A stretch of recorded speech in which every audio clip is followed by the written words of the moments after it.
morning, good morning, Houston. This is Oscar Hines. Welcome to the Morning Edge.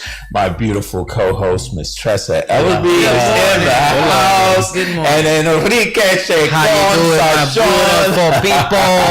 How's it going? It's your man, your boy, the El Salvadoran rebel, Enrique Chacon. And again, I'm bringing you all the Latin heat that you can handle. And thank you for having me again. You're listening to Edge Radio La Esquina. Ooh, I love it. With café con leche, ¿verdad? Café con leche right here. Yeah. You see how they do me? You see, we got to start squeezing out. We're going to do some Spanish stuff. You know, I'm getting turned on and everything, but I don't know what they're saying. You know, I don't know. So Latin men turn you on, girl? Is that what you're saying? Just the voice. Oh, okay. Oh, really? I mean, no offense. What about the ultimate Latin? What about the ultimate Latin lover? Yeah, just the you know, I'm trying to think, you know, like Antonio Banderas, you know, because I'm old, you know what I mean? Yeah, that the voice and the manliness. Yes, you know? yes. Yeah. Well, I fell in love with some of the history of Don Juan. You know, Don Juan was the ultimate lover, and there was sort of a mystery to him. You know, there are different aspects. He would tease a woman and then leave her for like weeks, and she would start to long for him and crave him. The original player. That's a player. No, I don't. I do not. Let me set the record straight. I said I admired the principles he applied. In other words, he was a master communicator. He was really a master. Don Juan was the legends of Don Juan and Don Quixote and all. They were master communicators, and they were able to seduce the mind before they seduce the body. Right. Before. So yeah. So how was Is that what you do? Me as a Latin man, I just speak more Spanish. I'm smoother when I speak Spanish instead of English. Saying want some bologna. Yeah, it is. Yeah, un sándwich de bologna. Or like, Hey, look, if you know what, Tressa, and I will say this because I'm a lover of salsa music. They sing about the most ridiculous stuff. Really, in I've salsa. always wanted to know. Oh my God! Like Yes. I'm not kidding. Like one of them, he's talking about coffee and toast for the whole thing, and for some odd reason, you'll hear them talk about la vaca a lot. Okay. That's a cow. What the hell are we talking about a cow for in salsa music? Right. I mean, help me out with that. I don't know, Enrique, if you know what that's about. But yeah, so what I know, people like Los Tigres del Norte, if you know what that is, it's a real Mexican mariachi band. And Tigres del Norte, and some of y'all are probably listening like Tigres, that sounds like tiger. You're thinking about Tiger Kings. None of that. None of that. No Tiger Tigres Kings. del Norte is just tigers from the north. And let me tell you, there ain't no tigers in Mexico, especially up north. And when they talk about tigers, they mean they're the tigers. They're the hunters. They're the ones that are out capturing these women, but not narco style. Capturing their heart. No, but you said mariachi, and to me, that's a whole different type of stuff. Like salsa, and that's why I like to try to set people straight on the Spanish cultures, because you know there are some people who are unfortunately woefully ignorant, right? And they don't realize there's a very, very different person from El Salvador versus Cuba versus Puerto Rico. And these are different cultures, different music. Yeah. So you just can't assume. It's like assuming someone from China is from Vietnam. You know? For sure. It's a whole different deal. It's like going to Subway. You go to Subway, you have the meatball sandwich, right? Then you have like the Black Forest ham sandwich, which I think that's kind of you, Costa Rica. No. I do not eat any swine at all. Swine? No, I have not eaten swine or pig in 20 years. I can't. No bacon. None of that. No. Because it carries worms. A lot of people in Spanish communities eat a lot of pork, but I am not that guy. Yeah. So Once you're a 45-year-old, 60-year-old El Salvadoran woman, you can't be eating pork anymore. My thing is, I would tell her, sweetie, you're gonna have to find an alternative for me, Right?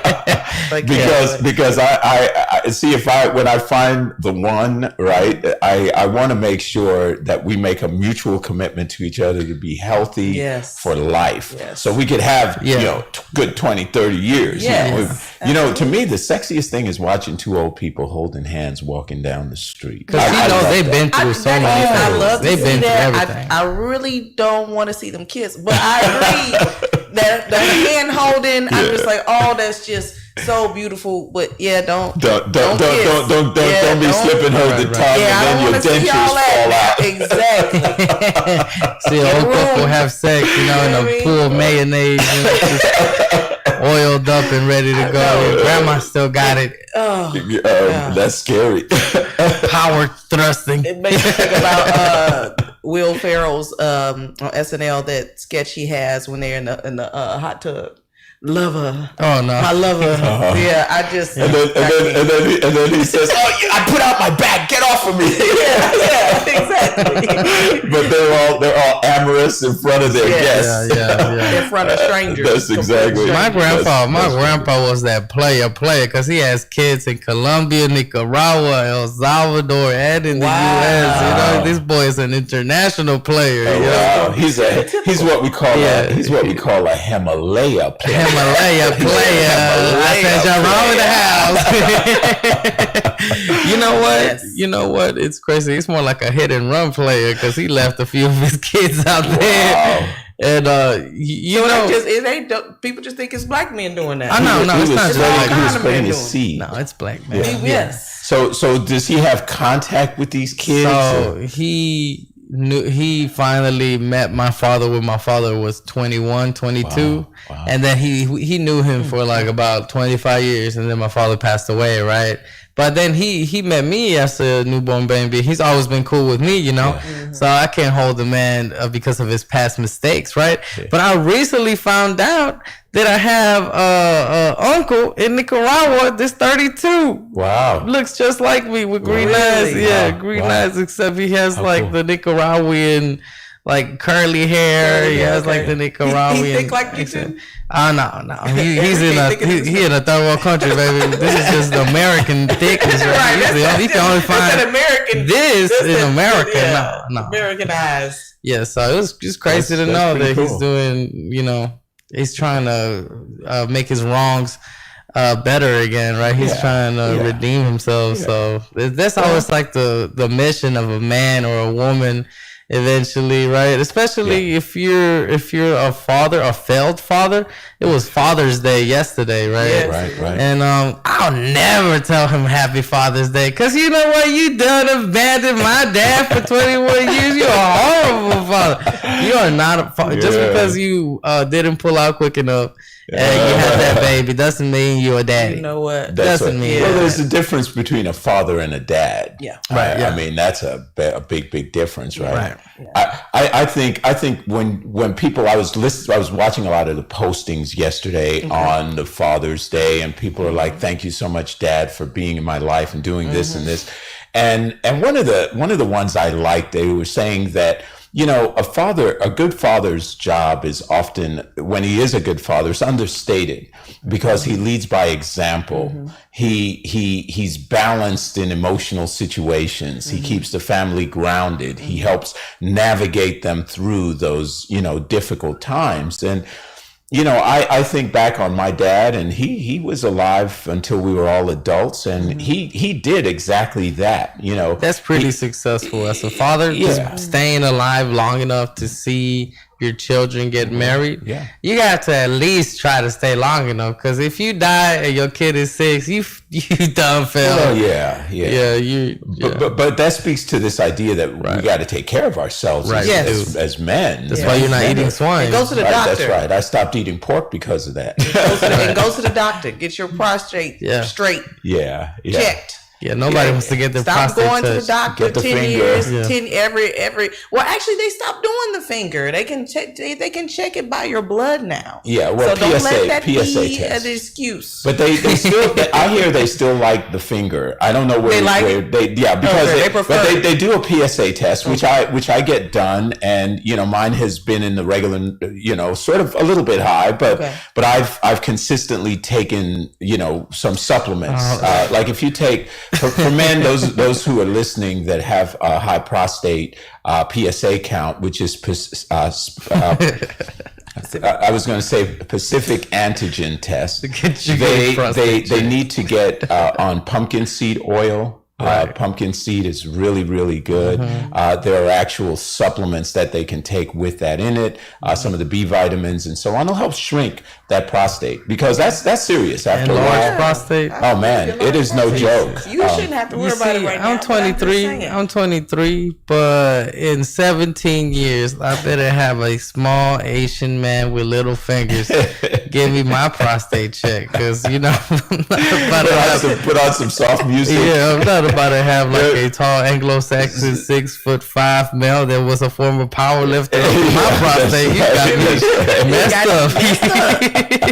Look, y'all go to the doctor seriously. Yeah. If you eat a lot of red meat and all of that all the time, Exactly. it is connected to so many different diseases and issues, and I'm not saying just you gonna all of a sudden be vegan like me tomorrow. Just decrease it, research, find out about the food. Food is medicine.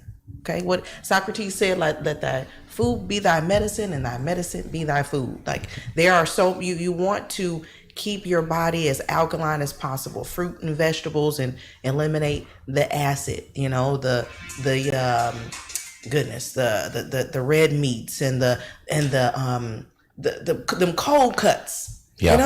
That's one of the worst processed foods. Yeah, you can't have a gas station cold diet. cuts are very high in sodium, but they have something else in there that is even more damaging to the body, which is these nitrates. So what nitrates actually do is they affect your immune system, but literally over the course of time, there's a high instance with nitrates in cold cuts in particular. There's a high instance of pancreatic cancer. Now, anybody who's dealt with anybody that has had pancreatic cancer, you want to talk about a fast killer. Yes. That is the fastest killer. Ooh. I mean, somebody will not have any symptoms, none. And in 3 weeks, they're like, feel a pain, and then they're dead 2 weeks later, 3 weeks later, because it's already stage 4. What is the preventative for that? The checkup? Because Don't eat cold cuts. Don't eat cold cuts. So from a preventative standpoint, there are tests that you can take. Your urologist and normally when you're checking prostate specific antigens, the PSA. you see a lot of people, like Hispanic people, males who are here, like construction workers for a long time, right? Sure, a lot of them have like workers insurance, but a lot of them, they're under the pay grade, right? Yeah, they're not legally insured. pay grade. They're not They don't get anything. They get a check. They're not even a check. Sometimes they just get hard cold cash. Yeah. And like somebody like me, my insurance plan is not good at all. Like if I twisted my ankle, right, I'm gonna wait a week before going to the hospital the third day. And if it still hurts, then I'm gonna pop an ibuprofen. Might even wait a second week because all I have is insurance that's called Harris County Gold Card, and that means they'll see me at Ben Taub. Well, you know what? Let me say this, because I've actually heard and had experience. Ben Taub, most people want to talk down about it. It's one of the best hospitals in the hospitals. country. Yes. And the reason it is because it's a trauma center. So these guys, they stop people from dying with bullet holes in them. I mean, it's the real deal. That's where I picked up my brother. So So just and a gold card gives you access to pretty much everything you need. Yeah, so all I know is Ben Top since I was younger. And if you're listening to this, you're in Clear Lake, Galveston, or I don't know, Pasadena, you're like, what is Ben Top? You know, one day if you come out of Houston and you're clubbing too hard, you know, somebody throws a drink at you and then they catch you outside and you have a gash in your forehead, you'll find out what Ben Top is. You'll go to Ben Top. But they'll sew you up. Yeah. No, they are the real deal. Some amazing nurses that work there. But again, just to finish my little PSA here, the point of with most men is that you want to be very, very careful. You just hit it just now, Tressa. And at 10 o'clock this morning, I want to invite listeners to stay with us. We're going to have a naturopathic doctor that is coming in, Dr. Fisher, and she is amazing, but she has some advanced technology that is not intrusive, but men and women can find out things about their body that can now become a proactive situation rather than a reactive situation. Because that's when we get in trouble. Yes. When it's like, this is really hurting now. It's hurting so bad. Oh my God, now I got to deal with it. Exactly. As opposed to, let me go get a checkup and make sure that my oil and transmission fluid need changing. Right, exactly. You know, I have a like something I could attach, like bridge, like your conversation you're gonna have with this doctor about getting something checked before it becomes grave. So this is a fun, deadly fact, and more deadly than fun. But in the world globally, more men are susceptible, and more men have coronavirus than females, except in India. Okay. And most experts are puzzled because they don't know why. They don't understand the numbers. They don't understand. They looked at the charts, right? They gotten data from the hospitals, and all they can think about is that women in India, because of that social hierarchy, they're the last ones to get checked up in the family, right? Because the male has to keep working, and that's just how it is. It's not like in America, right? You're not gonna have like a boss B out there, you know, running things like the empire, right? But in India, like, these women are the ones that are dying the most because they are not getting checked up. You think it's allergies, and then you find out. Yeah. That's COVID. Well, you know, COVID cases, as everyone here in Houston knows, and all those listening to us in the Houston metro area, just be aware that we have had a significant uptick in the number of cases that have been taking place for COVID-19. And there's a couple of reasons that this is happening, one of which is that we have, in fact, had a lot of people out on Memorial Day a couple of weeks ago, and they were not respecting social distancing. And so, some of them will get it. And then there is, probably by next week, we're going to start seeing the George Floyd fallout from all the picketing and all the demonstrations, all the people that are around. Some were wearing masks, some weren't. But here's the deal. And I want listeners to just please hear me on this, because, you know, I think that there's no cure for this right now. Right. Let's consider this a cold. It's a cold that can kill people. So if we operated from the premise that it's a cold that can kill people, then the next part of the logical progression is, who does it kill? Okay, so it kills people that have compromised immune systems. Right. That's cancer, that's diabetes, HIV. That's high blood pressure. And it also kills people generally over 65 that have had other health challenges, that don't have a fully strengthened immune system. Right. So those individuals that are in those vulnerable categories really need to shelter in place. They really need to minimize their contact. I have not seen my dear mom, you know, in 2 months. I mean, we see her constantly. The last time, it was Mother's Day, I sat on the little lawn out in her back condo and had her little door open, and we hung out and we talked. And you know what? I think I'm going to do that again with her, because I haven't done it since Mother's Day. Right. And it was cool just to, I saw her really enjoying that. And so if you're in those vulnerable populations, you need to shelter in place. Right. The rest of us need to take cautionary action, like we do. We sanitize, we do everything, we wash our hands. But besides that, keep moving, because there's something called herd immunity, and this happened in 1918 exactly.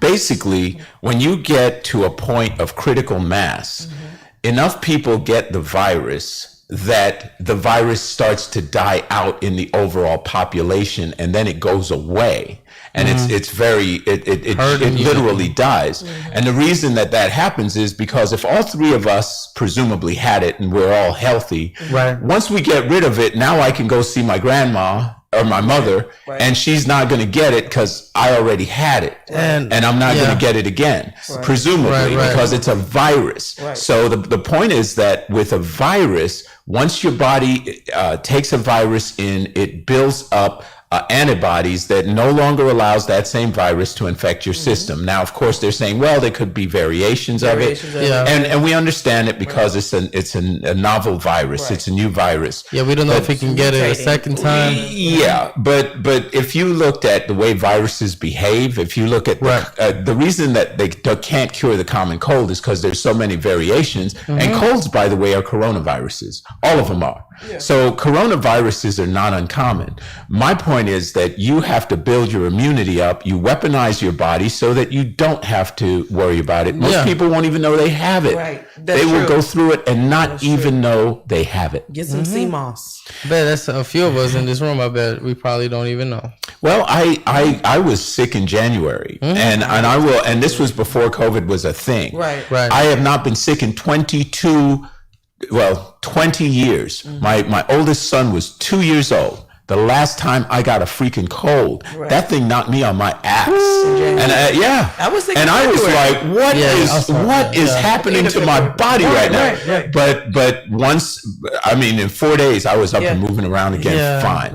Now, I could have had the flu. I could have had something else, but I haven't gotten, tested for COVID. But I've not gotten that sick. So, but the point is, guys, those listening, you're going to weaponize your system, and there's ways you can do that.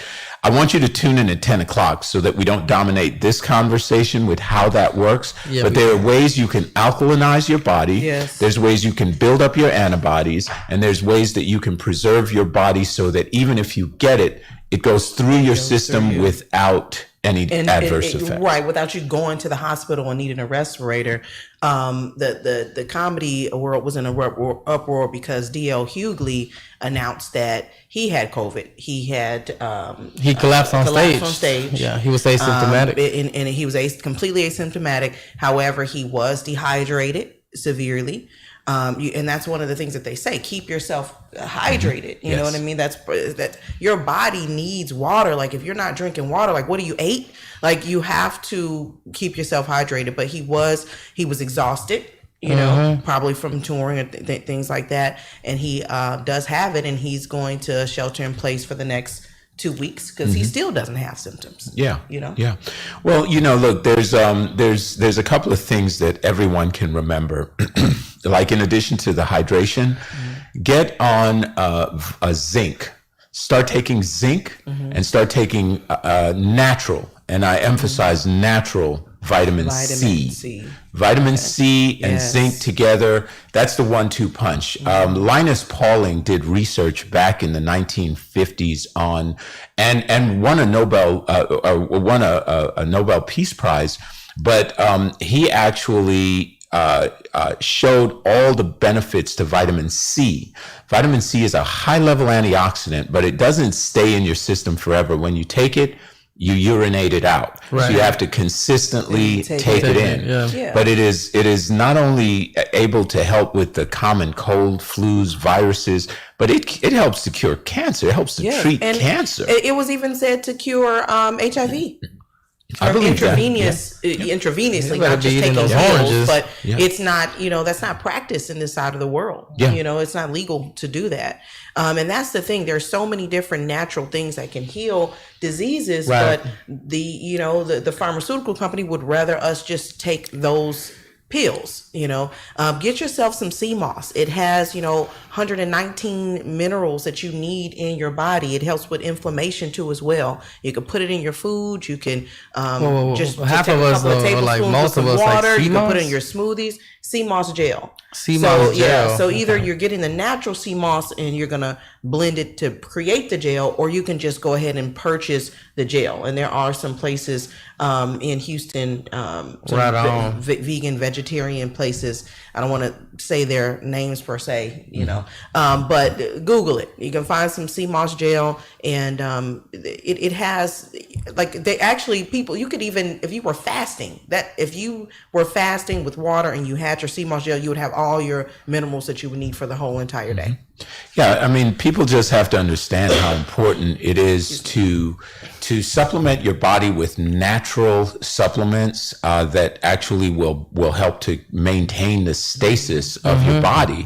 Once you're doing that, you don't get off and act like, oh, I'm invincible. Obviously, you still are susceptible. Yeah. But if you take those common sense steps, you mentioned the pharmaceutical companies. We're living in sort of a tragic situation, because in America, we consume 95% of the pharmaceuticals in the world, yet we are only 5% of the population. Right. Mm-hmm.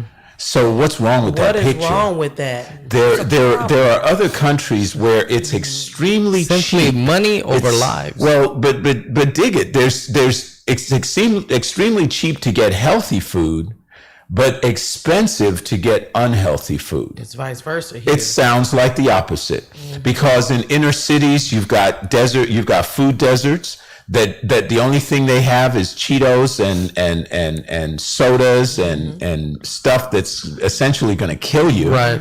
And that's what people are buying at their local grocery store. That's where they go to dollar stores and buy up all this candy and everything Hershey's, else. some Kit Kat bars. But God forbid there's a piece of broccoli there that's $5 for a head. Now you're like, okay, do I buy eggs, bread, and milk, or do I buy one head of broccoli? Does it have high fructose corn syrup? Because if it doesn't, I don't want it. You don't want it. I've always had an issue with that situation, with this government's handling of our food chain and our food supply. I mean, what other agencies do you know have drugs and food in the same department together? There's something inherently wrong with that no one ever questions. GMOs still scare me to this day. There's no real. They put out GMOs in the food market. Like, you know what? We tested this on mice. We don't know the long-term effects on people, but hey, it's cheap, and we have millions of Americans to feed. So hey, you know what? Life expectancy is gonna go down for a second, but you're still gonna enjoy your 30s and 40s. But to tell you how crazy GMOs are, there are tomatoes that have scorpion venom in it. You see, I don't want no scorpion venom. Think about that. So they cross-slice a tomato with a scorpion with scorpion venom. The presumption is that animals that would normally eat that tomato will sense the venom of the scorpion and say, I'm not going to eat that tomato. So this is a way that the genetically modified organism stays from being eaten by bugs. The only problem is the rest of us are eating scorpion venom, which is not good for us. I'm trying to be vegan, and you don't put scorpion venom in my doggone tomatoes. See, this is the problem. Yeah, like GMOs, you do anything. I know there's some fruits and vegetables that glow now because of GMOs. Yeah, and then strawberries super resistant to cold weather. They glow. Yeah, you know what? Like you want to be healthy. You want to be healthy at a rave? I got you, son. You know what? I got these strawberries. Is ridiculous. And when you get to your fruit, make sure it has seeds. The seedless stuff that's genetically modified. Your watermelon. You need to. It's supposed to have seeds. It's supposed to have seeds. That's what's good for you. Go for the organic stuff. Organic stuff. Yeah. And you know what, guys? You're listening to all this health stuff. Go walk outside. right. Take a walk. Yeah. Well, what gets me is I am a religious walker. I forest walk. I do what we call forest bathing. I've done a video on forest bathing. I'm such a big fan of this. And forest bathing. Forest bathing. Yeah. So the whole thing about forest bathing, and then we're going to take a break here in just a minute or so. So forest bathing is amazing because phytocenes essential oils come from the plant, from the forest, and it falls and actually boosts your immune system. So your immune system is increased with these phytocenes, and you have the negative ions of the earth that's actually recharging your electromagnetic charge, which boosts your immune system, helps lower your blood pressure, helps with diabetes. There are literally people that are getting cured from cancer walking in the forest. So I'm a absolute advocate of forest bathing. This is true. Yeah, so this is true. So folks, you are listening to the Edge Radio Network here on 1540 AM, 101.7 FM, all over Houston, Galveston, and Pasadena. We're going to take a break. We'll be back on the Morning Edge in just a few moments. Don't go anywhere. Immune system. So your immune system is increased with these phytocenes, and you have the negative ions of the earth that's actually recharging your electromagnetic charge, which boosts your immune system, helps lower your blood pressure, helps with diabetes. There are literally people that are getting cured from cancer walking in the forest. So I'm an absolute advocate of forest bathing. This is true. So folks, you are listening to the Edge Radio Network here on 1540 AM, 101.7 FM, all over Houston, Galveston, and Pasadena. We're going to take a break. We'll be back on the Morning Edge in just a few moments. Don't go anywhere. Immune system. So your immune system is increased with these phytocenes, and you have the negative ions of the earth that's actually recharging your electromagnetic charge, which boosts your immune system, helps lower your blood pressure, helps with diabetes. There are literally people that are getting cured from cancer walking in the forest. So I'm an absolute advocate of forest bathing. This is true.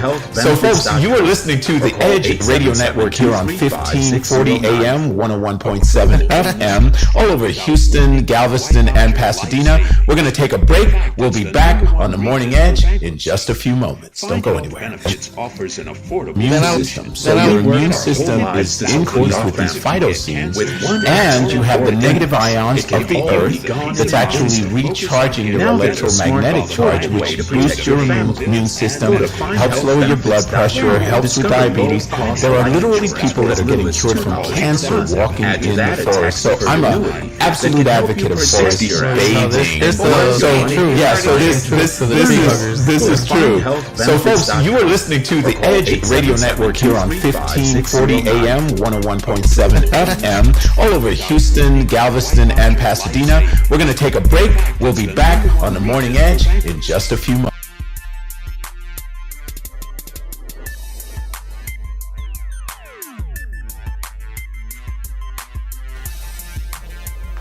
You're watching and listening to Edge Radio Network Morning Show, 101.7 FM in 1540 AM.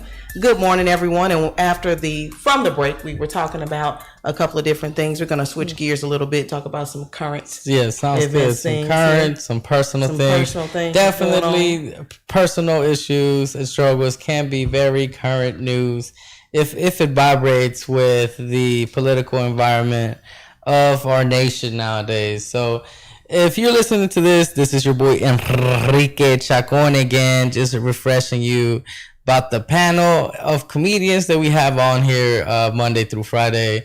And I am a local Houston comedian. I was hosting at the Secret Group, the second largest club in Houston, Texas. The first one is, of course, the Houston Improv. Mm-hmm. And I had Tressa Ellaby, the beautiful Aphrodite, next to me.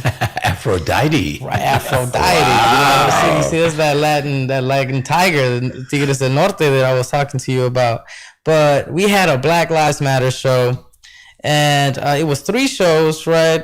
The first show went okay. The show was dope, right? 7:30 show. Some people showed up. We had like 15 people. For social distancing reasons, that's a pretty good crowd. 15 people. Right. Okay. You have enough to get hype and get loud, you know.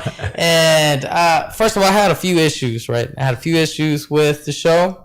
And my girlfriend, she is mixed. She's biracial, half white, half black. She came and she was like, "This is the Black Lives Matter show, right? It's called Standing Up Together." And she understood why I was hosting, because in the eyes of America, I'm a minority. Of course, there's a bunch of us that are undocumented, so you don't really know. You're brown. I'm brown. You get it. You I'm brown. I can, of course, you know, I also have oppression, you know, my racial line has oppression too, right? So it made sense. But there was a lot of white comics in the lineup, right? And this is the Black Lives Matter show, so it seems a little redundant to have so many white comedians, and when there's so many black comedians out there in H-Town, right? Right. So she said and several could be black comedians reached out to me, you know, and just was really kind of confused on how that happened. And then when I was booked for it, I didn't even know, you know, because that is our main club. If I'm available and I get booked and I get a message that says, "Hey, you want to do shows tonight?" I really don't usually ask what it is. You know, I'm like, "Okay, cool. What time?"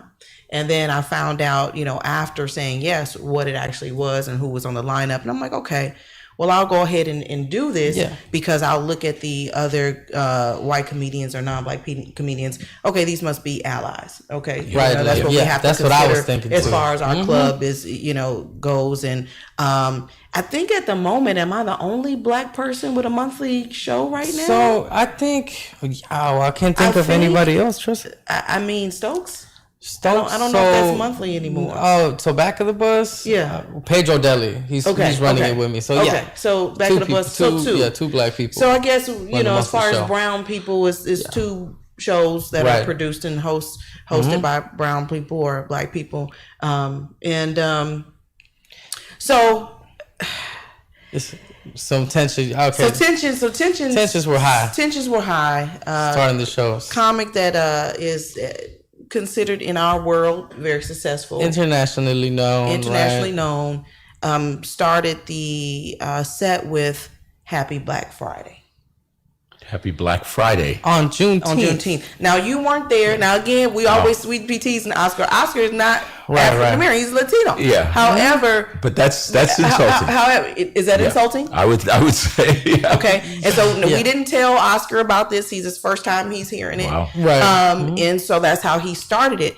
Now, number one, if you Google this, it will say something different. It'll talk about a financial crisis, but half the black community thinks that Black Friday was actually meant to be a day where slaves were sold on sale. But if you Google it, it says it was not, and it was due to some financial crisis that happened, and looting used to happen, and it was somewhere, I don't even remember the year. It was a long time ago, but that they say that part of it is a myth.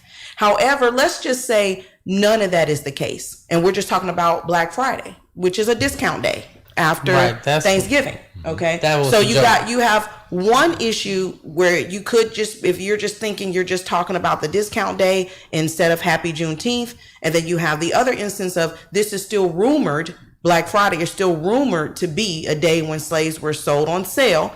Juneteenth is the liberation day of day that Texas was, the Texas slave found out that they were free years later after everybody was free. Later, and you get up there and you say, Happy Black Friday. Yeah, first of all, it wasn't well received by the audience, right? Right. And if you're gonna say something, make it funny. Yeah, but so as I'm it's not the time. But go ahead. As I'm bringing up the comic, I could tell he's thinking about something, and I could hear a little bit like some mumblings, like, "Man, it's gonna be a little controversial." Well, I heard the word controversial, and he's breathing, and he goes up there and he does it, right? I'm like, it's shock. I'm like, what? That's what he was thinking about doing. And I look at the crowd, right? And most of them are walking out. Some of them are still sitting down because The first 3 seconds, it was that joke, right? So right after he said that, they got up and started walking out? No. I saw some comedians walk out, especially another comedian, a black comedian that was going to go after this guy, walk out, right? Mm-hmm. And this comedian, he was very, very, very angry, and rightfully so. Mm-hmm. Rightfully so, because, why come out with such a tasteless joke? And there's a lot on Juneteenth. On Juneteenth, there's a lot of comedians that actually support the joke, and I saw a few black comedians that were on his side as well. Didn't you? On online. Yeah, and a thing about comedy, it's where you're supposed to say everything that everybody's thinking. Even if it's like hurting feelings, even if you have to go beyond that line of like social, like being civil, you pass that civil line for comedy, right? With the country being protested, George Floyd, police brutality, and everything going on. And I know it's just it was one show, right? But the significance of that just comes to show you that, especially in my opinion, even if it's comedy, you have to draw a line somewhere. So that was going to be my question to you all as professional comedians. Part of what makes comedy funny is that you take a real life set of circumstances and you create the absurdity of it, right? You over exaggerate it, and then it becomes like a caricature of what it used to be, and it's entertaining and funny. But then obviously there are more sensitive topics. There are some comics that don't care that they're offensive. They don't care, yeah. There was a guy, I don't know if you all remember him. You would remember him, I think, Tressa, called Dice. Andrew Dice Clay. Hey! Dice Clay. Look at you with up to his. This guy was extremely offensive. Like, he didn't care. Homophobic. And some of the stuff, as soon as I started hearing it, I mean, he had me laughing my ass off. Right. So he would say stuff like, he'd say, yeah, you ever notice how, you're in New York, and then what happens is these guys, they start assuming that you got famous people, and so anybody who's the same nationality, they become famous. So he's like, you're in a movie theater and these black people behind you keep talking, so you're like, if Puff Daddy and Queen Latifah would shut the hell up, maybe I could understand the movie. And then he says, and then you get in a cab and it's a Dominican driver, and then Sammy Sosa over here wants to take me for a tour of all of Manhattan before I get to my destination. He was that guy. Yeah. And he would call out racial epithet. He would just go for it. So what is it? Is it too soon to make fun of Black Lives Matter? Is it just not the right subject? It was offensive to me. It is not the right time. Now, still. There was recently a black man hung down the street. I mean, several. The comic's girlfriend said the best thing, and she said that. Because the comic that said it is Jewish. And she said, that's like someone getting up there and saying Happy Hanukkah at a Holocaust remembrance. And then I'll have to add, I'm going to add, and if Jewish men were just recently murdered, a whole lot of them, right. You know what I mean, over time by police officers, or just in general. It was the best analogy, and I think that helped him to understand. And the comic has since apologized profusely many times to many of us, and that's really, it wasn't just what was said. The comic that was and the comic tried to tell me what, and I was not listening. I had about 4 Tito's and Red Bull, and I didn't even understand what he was saying. But apparently, the comic had mentioned in backstage what he was going to say, and those people didn't stop him. Okay, and so he got up there and said it. The next comedian that was angry about it got up there and kind of and made a dig at it. Verbally, was like, okay, well, he was like, that was wrong. You need to say Happy Juneteenth, and I guess that's what you got to do to get on national TV. Get on national TV. I guess what you got to do. You got to do cheap shots. Yeah. So when he went backstage, the comic that said it went off on him. Oh wow. And it escalated from there. Wow. It was a complete So he was mess. unapologetic at the beginning. He later realized what he said was offensive. A lot of people had to talk to him. A lot of black people had to talk to him and had to get him to understand why it was so offensive. And some were in tears. Yeah, come to your question though, and I think this is a question I was trying to just bring up after we got the story out and everybody understands exactly what's going on. Can we be unsensitive in comedy? Is there a line? I think there's more of a checklist that you have. So, of course, if an issue is 2-3 years old, right? I don't know. You might hear somebody say a not George Harper, Trayvon Martin joke. You might have somebody say a Trayvon Martin joke. You might have somebody make fun of NASA and the Challenger mission when it exploded, right? 9/11 jokes, right? And I know a comic that does 9/11 jokes. People, some people are still traumatized by that, but it's so old now. So their joke goes like this, if 9/11 is old enough to take the D, then it's old enough to take a joke. Like that is part of the joke, and like you understand what it means, right? But if there's the checklist, right? If it's a holiday, cultural holiday, right? And you have to also check the political environment, what's happening in the country, and then also check your racial card. And then what race are you? Yeah, these three things you gotta check. Presumably, you can make fun of your own race. You can make fun of your race. You can make fun. You can be white and make fun of school shooting.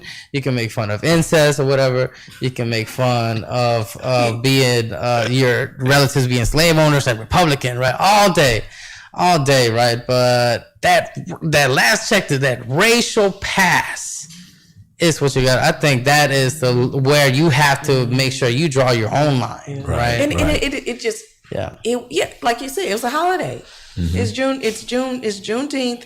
It was all the benefit, everything, the sales, the bar sales, everything was benefiting Black Lives Matter. Yeah. And you get up there and say Happy Black Friday. I'm sorry. I'm gonna tell you this. I'm a black woman before I'm a comedian. Yeah. It's not comedy over everything for me. It's ridiculous. Okay, I'm gonna always be a black woman. I'm gonna always feel that was offensive, and I don't know. Maybe this was 2015 and he said it. I don't know, but definitely not at a Juneteenth event for black. I'm sorry, I don't agree with it. But talk to the owners about it. They understood. That it was wrong. He apologized to them too as well, and what was caused. So do you guys think that white people are now walking on eggshells because they don't know what's offensive, what's not offensive? They're trying to be sensitive. They're feeling out of sorts. You can say racist. From what I see, it seems like they're actually being more vocal. I've been seeing posts about Juneteenth is just something that the media wants you to. It's just to try to heighten the issues between us and divide us. Like I've seen some of the craziest post about they need to stop BET and that's excluding us, and I've seen some of the craziest things. But that's just what I've been seeing. Well, I saw something that was being more bold. I saw something that was highly offensive, and I have to say I tried not to laugh. It was offensive, but they had a picture of the Quaker Oats guy and Aunt Jemima laying up together, and they said, "Why can't we just get along?" Wow, So Juneteenth was a mystery to me. Even take out the Latino part, but just the New York part. We've never heard of Juneteenth in New York. Right. We're in the Bronx. We're Only like, what the hell is Juneteenth? Right. And why aren't they saying June 19th or June 18th? Why are they saying 10th? Right. And so, but one of the things that was a mystery to me was how long it took. 2 years in 1863, when the Emancipation Proclamation was signed on January 1, it took 2 years before Galveston, Texas received word. Now that means that they came across by ship. into the Galveston shorelines. Now, but here's the crazy part, and most people miss this little part of the little detail in that whole thing, is that they're also, after the slaves were told you are freed, they said, but you're going to work the next 2 months so we can get this crop out and sold. So they were forced to work an additional 2 months to get the crops harvested and sent to market, because that would have cost landowners and slave owners a lot of money. I didn't know that. So if you can imagine the humiliation of not only still slaving for somebody for 2 years, then being told, nope, you're not free to go until 2 more months until we get this done. I mean, that is the epitome of arrogance. But what I think that this whole thing has done, and this is my honest and genuine prayer for this country, Black people have been abused, maligned, and completely brainwashed for a long, long time. Very long, yeah. Long time. And my hope and prayer is that this isn't about making Juneteenth a national holiday. Look, make it a national holiday. But if that's where you leave this, then shame on you. Yeah. If that's where you leave this and you don't start doing the following things, and I'm going to produce a video on this. I was working on it last night on the narrative. And here's the thing, and this is crucial. As African Americans, we control $1.3 trillion economy, but we spend 99% of our money in with other races and big corporations. Mm-hmm. Yes. Constantly, without patronizing our own people. And when we start putting other people's kids through college and ignoring our own businesses, we start to lose. The reason that the Jewish nation is so prominent in the world is because they control vast fortunes. So much so that America gave them a nuclear bomb, and they are surrounded by enemies. That's what money buys you. Okay, but you don't see that in African American communities. You don't see the unity, you don't see the cohesion, and you sure as hell don't see the economic might to get stuff done. And as far as I'm concerned, if you're really going to get anything done, you absolutely positively have to unify your economy, create a pool, and then I would take it even further. I've heard some of these thought leaders talking about this. And this is actually not a bad idea. It sounds a little radical, but the suggestion is that people of color, people of the African diaspora, Black, Latino, everybody, they join together in one block and create a super PAC. That super PAC will vote on one condition, that whoever they're electing, irrespective of party, right. Because if you Black people think that Democrats are your friends, I got news for you. They have screwed the pooch. And if we think that Republicans are our friends, I got news for you. They have screwed the pooch. Both of them have their own interests in mind. And the only way for Black people to get what Black people need is to join together in one solid pack and say, okay, Joe Biden, sit down with us and let us tell you what's going to be required if you want to become elected. Right. Okay, Trump, you want us to keep you in office? Look what he did to stay in office. Look what he did to stay in office. If you look back on the whole Ukraine thing, that happened because he wanted to stay in office. What if there was a Black caucus that controlled 4.5 million votes that said, we can reelect you, just us, but here's what we need. You need to cut the racist rhetoric. You need to change this legislation. You need to provide these types of infrastructures in inner cities. You need to help us to get back into the education process and get off the welfare line. Right. This is what we need. Will you support that? And you get a Trump to do that because he wants to be reelected and stay in power. It doesn't matter whether it's Biden or Trump. They're all heads of the same snake. And that super PAC you were talking about, you obviously, I think, and correct me if I'm wrong, you need a leader or the head of this super PAC's organization or multiple heads of the organization. Yeah, a committee. You have, of course, you have the NC, NAACP, but NAACP has gotten a little in what I would call They had a white woman. They don't have the same kind of stroke they used to have. Yeah, they had a white woman. They become socially irrelevant president. in some respects. Yeah. And also, for example, if you look back in history, like Martin Luther King or like a Malcolm X, like somebody that's really they have that flame, that it factor, the juice, you know, to get people inspired and rolling. I think that super PAC, we might not be too far away from actually finding that super PAC and creating that super PAC in America, especially with these protests. It might just have been the start of that super PAC when everybody's protesting together.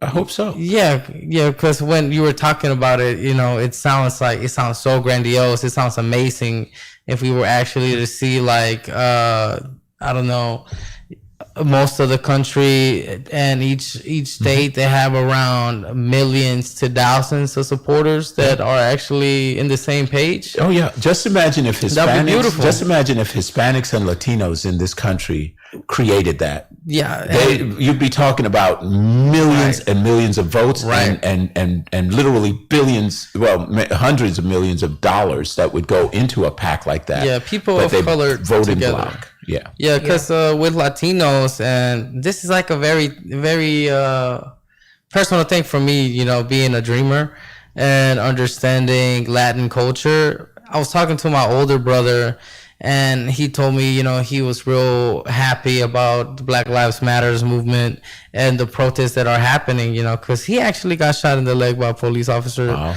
One time, and the police officer accidentally misfired and hit his leg, and that's why I had to pick him up from Ben Taub. Mm-hmm. But what I was saying about Hispanic people, we don't come together as much as Black people are in America right now. Yeah. Right. And it's partly many things, partly because I want to say we aren't new to this country, but in the public spotlight, you can say it's newer than, for example, the Black population and all of their struggles that they had to go through. Like, you know, I beg to differ with you, Enrique. Yeah. This is the thing. Latinos have been here long before Blacks, mm-hmm, because the indigenous people of the southern regions were all over America. When the Spanish conquistadors started converting their language and their religion to Latin, mm-hmm, when people talk about, oh, these people are invading the border, they're just coming back to where they were. What do you think? New Mexico, California, all of that was territory that was controlled by Mexico. Right. You know, so I mean, I think that when you look back at the historical context, you start realizing that there's so many misconceptions and distortions of history that you gotta go back and realize who wrote the history and where it came from. Right on. Latinos have been here. Mm-hmm. And have every right to be here, and so do African Americans that were forcefully brought here. The Africans that were brought here were forcefully brought here, and they should have a stake in this country because they built the country. Right. You know, I don't want to sound like not that I care about these labels, but I'm not a Black radicalist. I actually love my white friends. But you know, my white friends understand that they're going to buy and patronize their white companies. And my Jewish friends understand that, and my Iranian friends, and they go. I know Iranian. I have Iranian friends, right? And we go to Iranian restaurants when we go out. I happen to love the basmati rice and all this stuff. But what are they doing? They are patronizing their people. Mm-hmm. When they buy, they go to their markets, all of that. Yeah. We're the only ones that don't do that with any consistency. And we don't own a lot of anything. And that's the thing. We can't get loans and things like that, but we have to unite, like you said earlier, and build, you know, investment groups and things like that in order to have grocery stores and to have more, other businesses that are viable. You know, I mean, people don't agree with stuff like this, but it's like, we don't need another club. Like, what else can we get together to open something that we need that's sustainable? That's you know what I mean? And it's just, the thing that really, really just hurts me when you hear your own people say things like, well, I don't buy from that black owned company because they did me wrong that one time or that one time. How many times has a big box store or screwed you over or a white owned store, or any other race screwed you over? Don't know. You know what I mean? Like, come on. You're oblivious. Can't just use that to never go there again. It's that egregious. Right. That you've never and I don't know what some of those things are. I mean, I would love for businesses to take that Chick-fil-A, type of thing and be so super great to everybody. Customer service, all that stuff matters, but stop with that.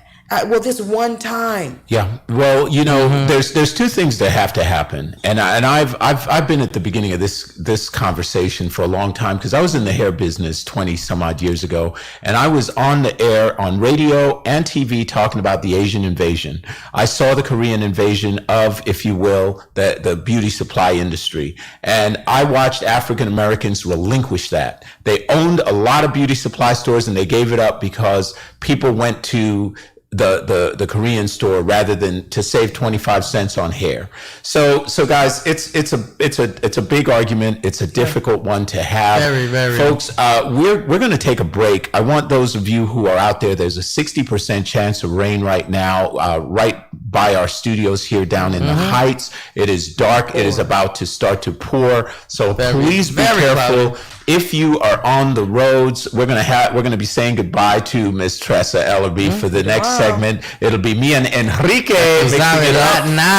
But you will be back tomorrow, yes, Tressa. I'll be back tomorrow. Awesome. Yeah. So, folks, you're listening to The Morning Edge here on 1540 AM, 101.7 FM. We're going to take a break. When we come back, we're going to talk about Latino power, Latino culture. Stay right there. Or any other you race don't know. Yeah, you don't know. You know what I mean? Like, come on. Yeah. You're oblivious. Can't just use that to never go there again. It's that egregious. We want to talk that you never and I don't know what some of those things are. I mean, I would love for businesses to take that Chick-fil-A type of thing and be so super great to everybody. Customer service, all that stuff matters, but stop with that. This one time. Yeah. Well, there's two things that have to happen, and I've been at the beginning of this conversation for a long time because I was in the hair business 20 some odd years ago, and I was on the air on radio and TV talking about the Asian invasion. I saw the Korean invasion of, if you will, the beauty supply industry, and I watched African Americans relinquish that. They owned a lot of beauty supply stores, and they gave it up because people went to the Korean store rather than to save 25 cents on hair.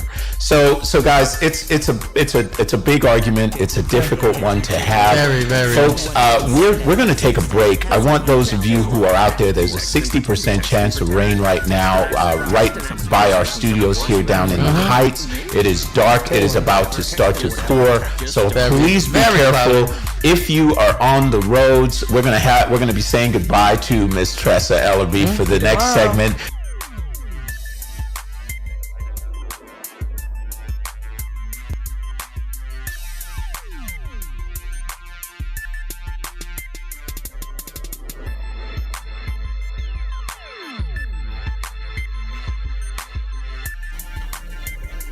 Yo, hola, ¿cómo están? How are you doing, my beautiful people? Driving in this moody, cloudy weather. It is Enrique Chacon, and again, we are back. This is Edge Radio, and I have my man Oscar, aka Costa Rica, out here, and we're gonna be talking about Latin culture, Hispanic rights, and some current events. But to kick off this Latin minute, you can say this is a thick Latin minute.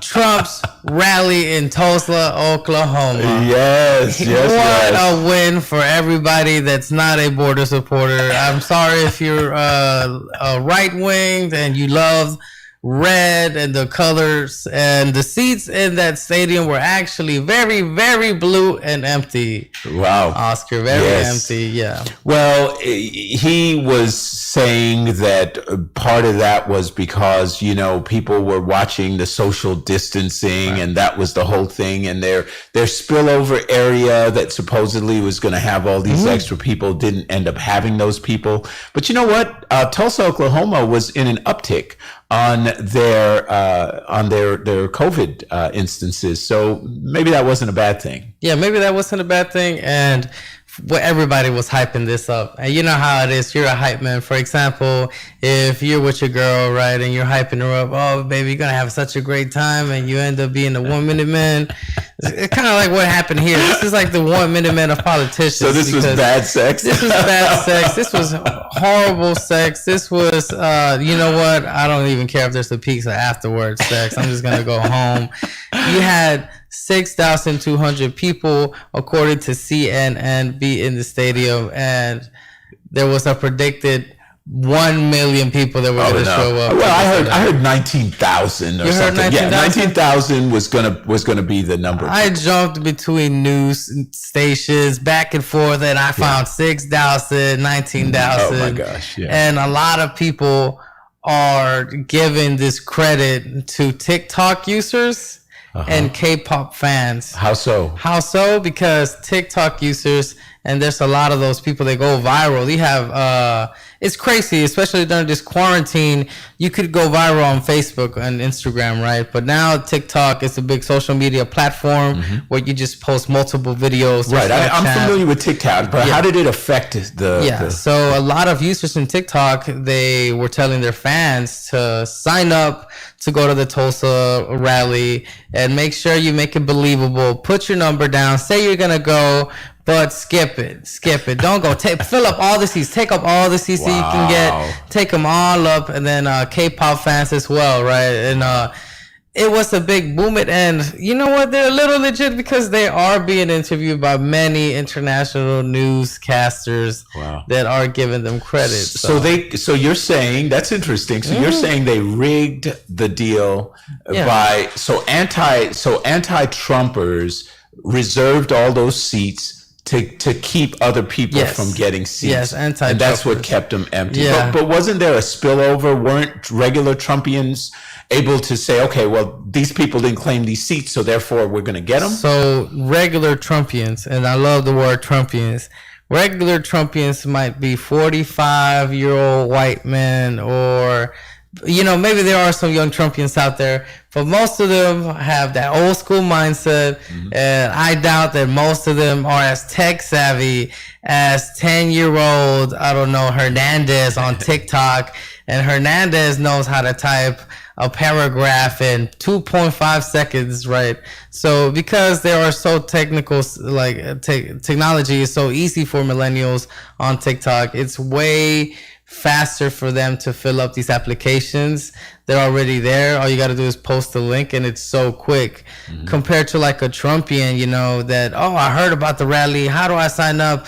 Let me go and talk to my younger son, Tanner, and see if he can help me sign up online so I can get tickets. Right. So obviously it was a lackluster number of people that showed up. The actual speech, they said, was sort of a long 2-hour rambling. He was meandering down the road of all kinds of different subjects with no real clear direction. No clear direction. And he also used the term Kung Flu. Kung Flu. That was like the big highlight. Nobody cared about anything else he was talking about. As soon as he dropped that Kung Flu, Jesus, it's, you know what? He's like a suicide bomber, or like an ISIS suicide bomber. And you go to heaven expecting 99 virgins, but all you see is TikTok users and K-pop fans. So the Kung flu is obviously a racial epitaph. Yeah, it's a racial epitaph, and they were trying, the World Health Organization was trying to not call it the Chinese flu. Right. The Trump administration felt like it should be identified as such because that's where it originated, just like the Spanish flu, right. etc. Mm-hmm. So I mean, it gives you somebody to blame. Yeah, and that's been the big controversy. But the Latinos in this country have tremendous power, and in point of fact, actually have more money than African Americans have. I did not know that. Well, I mean, in terms of their buying power and the population and all of those different things. So, what is the climate when you talk to politically? What's going on in the Latino community? All right. So politically in the Latino community, all my relatives, older relatives, 40, 50, 60, and they all tell me again, of course we don't want to vote for Trump.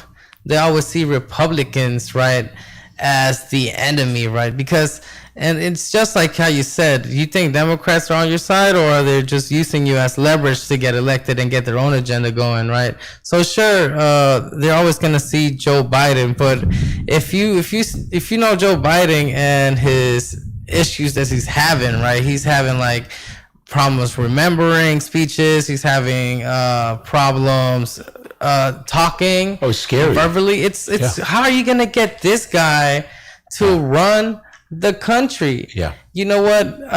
And this is what I heard of a few people talking. Joe Biden is like a Trump 2.0. Because Trump is for himself, right? Trump has his own agenda, but Joe Biden can't even do Joe Biden. He's not mentally there. So that's scary, because that means that we're going to probably be looking at a very important nomination for the vice president if the Democrats can even make a case to get him in. But you know, I wanted to give listeners, some listeners know this stuff, some don't. Maybe kids, young people your age. Sorry, 23-year-olds. I have a daughter. Just because we have sex, I have a daughter your exact age. Doesn't mean you're an adult. So you know, I asked my kids last night. We were having this conversation. I said, who was in the Civil War and who was on what side? And they answered correctly. They said, yeah, the Democrats were the Old South. The Republicans were the North that was trying to suppress slavery. Right. You know, so we understand that part. Now, at some point, the script got flipped, and Hispanic people and Black people aligned themselves with the Democratic Party. Now, they may not remember this, but back after Kennedy was assassinated, who was a Democrat, he had and nominated Lyndon Baines Johnson as his running mate. So vice president became president. Lyndon Johnson was quoted as saying, "We are going to create such a series of confusion and a series of misinformation and programs that they will implement into inner cities that we will have those N-words voting for us for the next 100 years. That's a real quote. Yeah. What? Yeah. We're going to have those N-words voting for us for the next 100 years because they introduced a lot of different things. Lyndon B. Johnson. So yeah. But I'll tell you what, you know, he didn't run for a second office, a second election, because, you know, Martin Luther King was heavily invested in the Black community. Right. He was assassinated in 1968, which was after they had assassinated Kennedy. Right. And so Lyndon saw that the writing was on the wall, that there was going to be a change.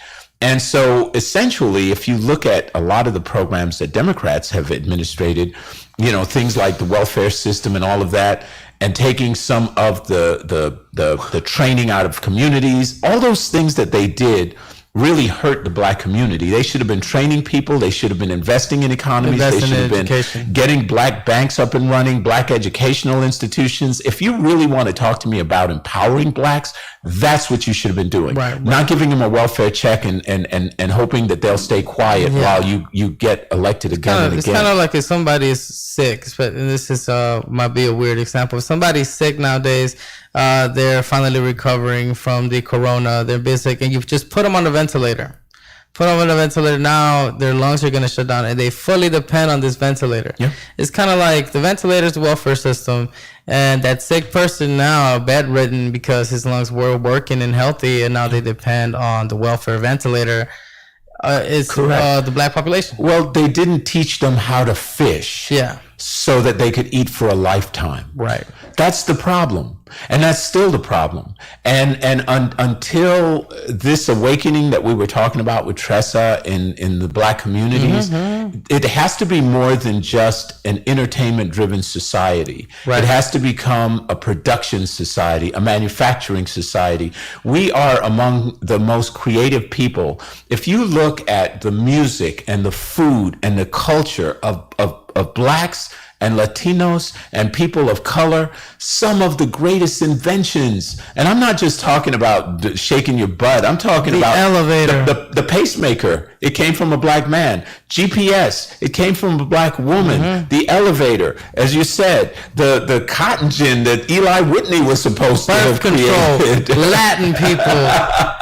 Well, you know, hey, let me tell you, they had a lot of kids. My mother had 10 of us at one point. A doctor in Spain. Yeah. Created birth control. Yeah. That's interesting. Well, you know, all of those things are people of color. Right. So we cannot dispute that the valuable contributions. But what has to happen now is that we've got to take our population and redirect the anger and redirect the entertainment-driven society and take responsibility for educating, building, and creating a separate economy inside this country that we own and control. Right. And with the education system, and one thing about me, I guess, and my belief that, hey, like you said, Hispanic people have been here longer, right, than black people. And when black people got here, of course, they were super oppressed, and there's no denying that it was a struggle. Slavery was horrible, right? And now in our times, millennials, and the spotlight, social media, and you have all these kids in dog cages in detention centers where you barely have enough shampoo to wash your hands and take care of yourself for a month.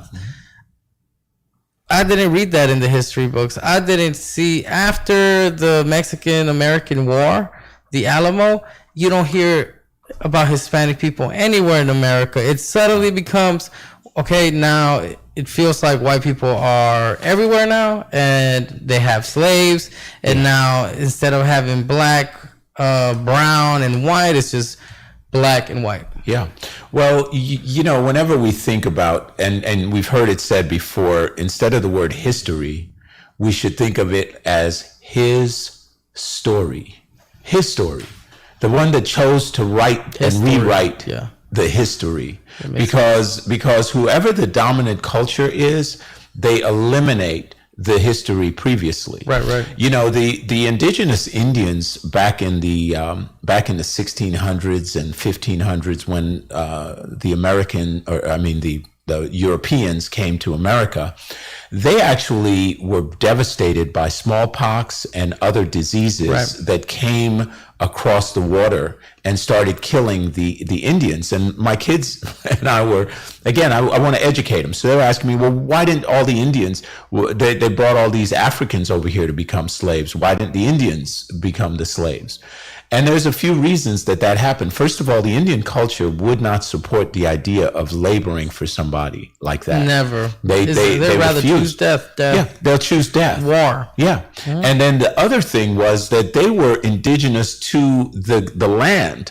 What that meant is that you can't keep them on some cotton farm. They're going to run off into the woods. I know that. They know how to hide. They know how to live off the land, and they know how to kill white men that are trying to hunt them. You see that in the peak wilderness. Of the mountain? Not only was Simba born there, I was too. Like, I understand. That's right. The landscape. Yeah. But the Africans that came here were not indigenous to this region, so there was confusion, there was fear, there was that. Yeah, you didn't know anything else, and you're totally right. And why I'm bringing up this question is because the education system, like you said, that's the history that I learned growing up. And that was 2001 all the way till 2014 when I graduated high school, all the way till 2016 when I graduated from college. Yeah. Right? When should children learn about the oppression of Black people, of Native Americans, and of Hispanic people? As early as preschool. It's got to be in the preschools. It has to be as early as preschool. And I think especially those, I know private schools are a thing, and private schools started because segregation and Jim Crow laws were revoked. I think, and a lot of people are going to not like this, especially if you're racist, but even like those private schools, somebody should monitor those schools and make sure that these kids in preschool are getting the whole wada lada, the whole yabba yabba thing. Yeah, but look, man, the entire education system, and I have some dear friends that are educators. The whole thing needs to be reformed. Yeah, because a lot of it is based on foolishness. Like, so they took as science, for example, the theory of evolution.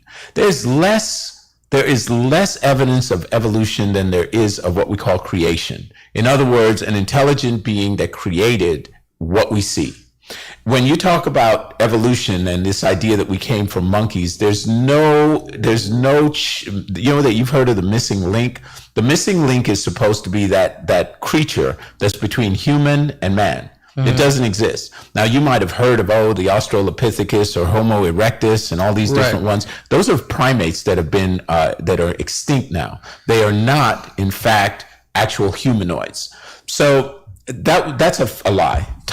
Evolution is taught as if it's theory. Even Darwin didn't believe in evolution. He said it was just something he wanted to do so he could kick the snot out of religion because there was too much religiosity. So he came up with the theory of evolution. Now it's taught as fact. Yeah. People would see it as concrete. Then you look at Columbus sailing the ocean blue. I mean, Columbus was exploitative. I mean, the whole thing was about hoarding and taking from the indigenous people. It's like a Spaniard Viking. Oh my God. I mean, so it was all about resources. It was all about financing. And then colonialism came in place. And the history had to be rewritten so that the white Europeans didn't look like the awful people that they were coming to this continent and essentially raping and pillaging and taking what was not theirs. Right. And that's how my country came to be. Christopher Columbus named my country El Salvador the Savior. And it's just not the right name for a rapist to be given out to a country. You know what I mean? So when we really look at the historical evidence in what really happened, you start to see that all the Latin American countries, if you like in my country, there's an area called Puerto Limón. It's on the Pacific side. The Atlantic side. And the way that came to be is that some slaves, but mostly free men that were freed from Jamaica, Martinique, and so on, and Jamaica, they took a ship. They didn't fly back then. But they took a ship and they came to Costa Rica to build the railroad, and Puerto Limón was a black settlement. So there are a lot of people that look like me. But then you go to San Jose and you see blonde-haired, blue-eyed Costa Ricans, or you see Aztec Mexican looking. Right, in the capitals of most Latin cities, towns, whatever, you do see white people. In El Salvador, the population of white people are German. Yeah. Like my brothers were taught German. I was fortunate enough not to be there. And but a part of why places like Argentina and El Salvador have so many Germans is because these were the Nazis that were escaping after World War II. Yeah, and I heard about that too, and I don't know, it's crazy to think that there was thousands of Nazis eating pupusas. Yeah, crazy. Argentina had a non-extradition treaty, so what basically happened was that the Germans, most people don't realize this, the Germans, as they were conquering, they were raping, pillaging, but they were getting a lot of resources, a lot of money, a lot of gold, all this stuff. So essentially, they bought their way into Argentina, Right. by paying off the right officials, and there were other strongholds in other sections that came into being. And once they were in there, a generation or two goes by, and now they become an established part of that culture. Right. Yeah. They're integrated. They're integrated, absolutely, and we see that in different parts of the world. Most people don't realize that I think it was 2,000 scientists that America took in, German scientists, that some of them committed horrible things during the Holocaust. But people like von Braun, who invented the rocket and satellites and all of that, he's a Russian, I'm sorry, a German scientist. And some of those guys were brilliant. So I get that they didn't want to just exterminate these guys, but they brought them here, and they incorporated them into the landscape and started using their intellectual capital. So, and like I was thinking about all of of course, like you said, super PAC for Black people, but Hispanic people, and for them to come together. There's Latinx, right? And have you heard about Latinx? It's like just peripherally. Yeah, so Latinx is like the people who were born here and they're Hispanic and they speak Spanish, right? And they're for that Hispanic agenda. But what do you think is necessary for a group of people? What do you think is necessary for a leader or somebody to actually make this super PAC happen? Because it's amazing to talk about, but how do you even get started? Yeah, the unfortunate thing is the people that we're calling leaders are bought and paid for. That's the reality. The ones that are bought and paid for can't be leaders in this situation because they're going to corrupt it. We've got to get people that don't have ties that are like tied into big corporations and lobbyists and lobbying groups, because people can rave about the Obama administration, but the insurance that he was trying to get for people, that created some major issues because it really enriched the insurance companies. So in other words, nobody is free of an independent. We would have to have a committee of people that were vetted and had a specific charter in mind and put together. But man, this time always goes by so quickly in the mornings. Yeah. This has been a great morning conversation. Very, very, very. And as you could tell, all the things that happened with the shows, Black Lives Matter had Tressa super down, but it's good to talk about these emotions. That's right. Again, you are listening to Edge Radio, where the truth still matters. And you can find me at EnriqueChaconComedy.com for bookings or for anything else and get my opinions. Yes. And Oscar? Yes. Well, I appreciate that. I appreciate you being here. And every morning show will be with these amazing comedians. We want to invite you to join us every morning for interesting conversations, interesting topics. Coming up next, we will have, and it's rainy out there, folks, so please be careful. Hope Dr. Fisher has made it into the studio, but we are going to be having a conversation on how you living with Robin B. coming up in just a little while, folks. Don't go anywhere. You're watching and listening to the Edge Radio Network, 1540 AM, 101.7 FM. We'll be back in just a few moments. Peace. Chiropractic emphasizes that the way the body is structured is highly related to the way it functions. Spinal misalignment can cause pain, decreased range of motion, and organ dysfunction. Spinal dysfunction can originate from car accidents, work accidents, and other types of trauma. They can also come from improper chronic postures and repetitive motions such as sitting at a computer or daily chores. Doctors of chiropractic use manipulations to the spine and most other joints to restore proper function and decrease pain. For more information, visit us at HoustonChiroClinic.org or call us at 713-868-6166. 1540 AM and 101.7 FM. Edge Radio. Are you ready to be pushed over the edge? Edge Radio. Coming soon to 1540 AM and 101.7 FM Houston, Pasadena, Clear Lake, Galveston. Injured on the job? For the past 3 decades, Orango Chiropractic Clinic has been treating patients who have been injured on the job in automobiles while playing sports or at home. As a result, the clinic has expert personnel who can help you with your workers' compensation or automobile claim to ensure that you receive the best health care and benefits. costs. We welcome and offer same-day service to most workers' compensation and personal injury cases, and honor many other insurance plans. To find out if yours is among them, simply give us a call at 713-868-6166, and we'll be happy to check for you. If your insurance plan doesn't cover chiropractic care, or if you're not presently insured, we offer other payment options that will make seeking treatment easy. Call us for the health of it at 713-868-6166, or for more information, visit us at HoustonChiroClinic.com. 713-868-6166. Been feeling a little edgy lately? Listen to Edge Radio. That'll push you over the top. 1540 AM and 101.7 FM. Social distancing slows the spread of coronavirus, so we should all stay home to lower the risk for everyone. More info at coronavirus.gov. Let's all do our part, because we're all #AloneTogether. Brought to you by the Ad Council.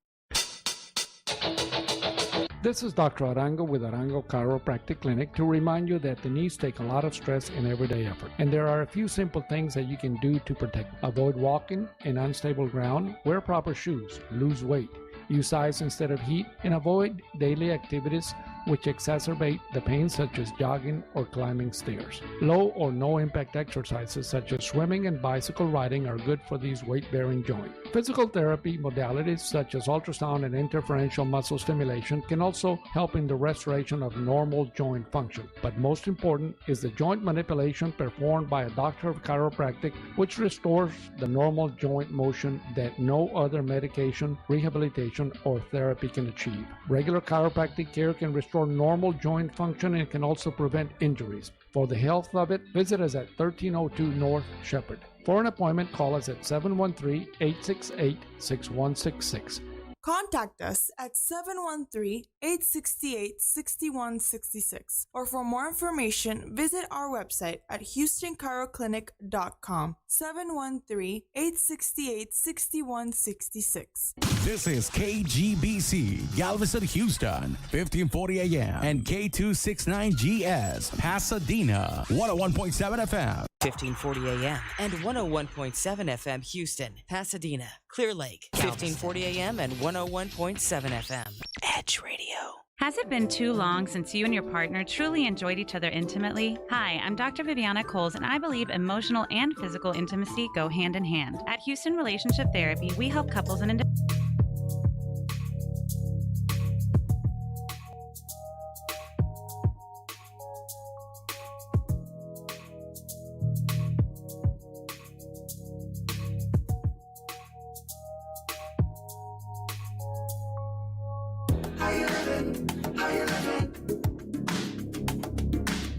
How you living just to get by?